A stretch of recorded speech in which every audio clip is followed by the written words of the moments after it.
BNP নির্বাচনের পর প্রধানমন্ত্রী তারেক রহমানের সরকার যে বাজেট ঘোষণা করেছে সেই বাজেটের শিরোনাম ছিল গণতান্ত্রিক, মানবিক এবং অন্তর্ভুক্তিমূলক বাজেট। তিনটা বৈশিষ্ট্য, একটা হচ্ছে গণতন্ত্র, একটা হচ্ছে মানবিক।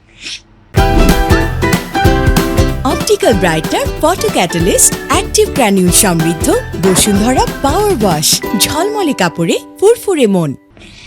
আরেকটা অন্তর্ভুক্তিমূলক বাজেটের কথা আমরা বিগত 15 বছরেও শুনেছি, অর্থাৎ প্রান্তিক যে জনগোষ্ঠীকে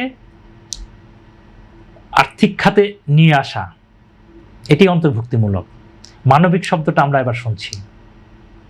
আসলে মানবিক অর্থনীতি কি?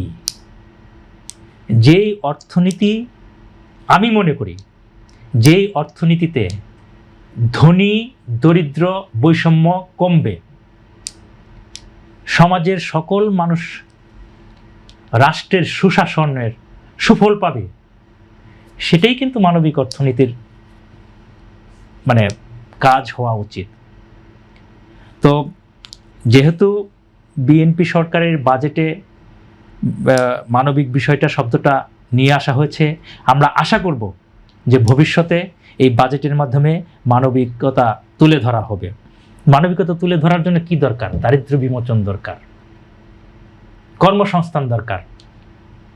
তো সেই কর্মসংস্থানের জন্য কিন্তু সবচেয়ে বড় যে জিনিসটা আপনার দরকার, সেটা হলো আমার সুশাসন নিশ্চিত করতে হবে। আমার যে চ্যালেঞ্জগুলো আছে, ব্যবসা বাণিজ্যের আস্থার পরিবেশ তৈরি করতে হবে, আমার বেসরকারি খাতের ঋণের প্রবাহ বাড়াতে হবে, আমার খেলাপি ঋণের হার কমাতে হবে, আমার ব্যাংকিং খাতের যে দুর্বল একটা পরিস্থিতি আছে এইটাকে, কাঠামোটাকে ঠিক করতে হবে।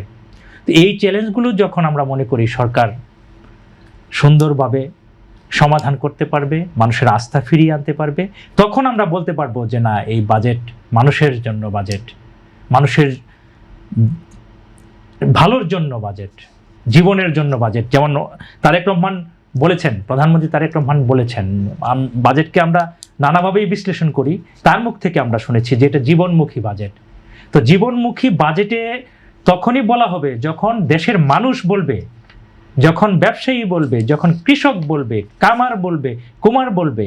একজন কৃষক যখন মাঠে ধান উৎপাদন করবে, এই যে গত ফসলটা হয়েছে, আমরা জেনেছি এই ফসলের অনেকে ধান তুলতে পারেনি ঘরে, আগাম বন্যার কারণে, আগাম বৃষ্টির কারণে আপনার হাওর অঞ্চলের এক বিশাল ক্ষয়ক্ষতি হয়েছে। যেটুকু তুলতে পেরেছে সেটুকুর পর্যাপ্ত মূল্য পায়নি, কারণ ধানটা সে শুকানোর সুযোগ পায়নি। কাঁচা ধান বাজারে গেলে এমনিতে দাম কম হয়ে যায়। তাহলে কৃষক কি, যে ফসল ফলালো সেই ফসলের ন্যায্য মূল্য কিন্তু তার ঘরে ওঠেনি। এখানে কিন্তু মানবিক অর্থনীতির বিষয়টা জড়িত। আমি একটা বাজেট ঘোষণা করলাম 9,38,000 কোটি টাকার, আমি ওইটার সাথে যুক্ত করে দিলাম মানবিক বাজেট। এই শুধু ঘোষণার মধ্যে থাকলে হবে না, আমাকে কৃষকের ফসলের ন্যায্য মূল্য নিশ্চিত করতে হবে, একই সঙ্গে আমাকে ভোক্তার আয়ের সঙ্গে সঙ্গতি রেখে দ্রব্যমূল্য ন্যায্যতা নিশ্চিত করতে হবে।